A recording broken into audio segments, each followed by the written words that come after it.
for you when you found that the one single tear can not only forgive years of sinning, but can actually make you banned from Jahannam. On Allah, the Prophet ﷺ said, a man, or of course a woman, who weeps out of fear of Allah will not enter hellfire unless it's just one condition. There's only one condition in which they will still be entered into hellfire. This condition that he said in the hadith is when milk returns back to the other. So basically, the other is basically the organ in basically the body of the animal in which the milk comes from.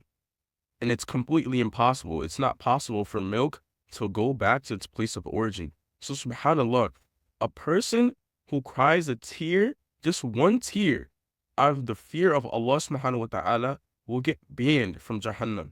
Like, just wrapping my mind around it is like, it's not like, and it doesn't take a lot for someone, subhanAllah, to cry out of the beautiful things that Allah subhanahu wa ta'ala has made. And out of fear of Allah subhanahu wa ta'ala. It is said basically in another story, basically one night, Umar ibn al-Khattab, he was basically patrolling Medina, right? This was at nighttime. And subhanAllah, as he's walking by, he walks by this one person's home and he hears that indeed the punishment of Allah subhanahu wa ta'ala will be fulfilled. And subhanAllah, we know Umar to be someone who was extremely strong, he was extremely brave, and he was extremely confident. When he heard this verse, subhanAllah, he gasped and he collapsed. He quite literally fainted from hearing this verse. And they took him back to his home and they thought he was going to die. And subhanAllah, for someone to be able to cry out of fear of Allah subhanahu wa ta'ala, you need to actually be close to Allah subhanahu wa ta'ala. Try your best and minimize sins.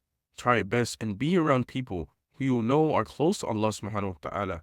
Read the Qur'an as much as you can and don't just read it, but actually try to understand it. May Allah subhanahu wa ta'ala grant us that moment of peace to know and grant us that one moment in which we will cry out of fear of Him.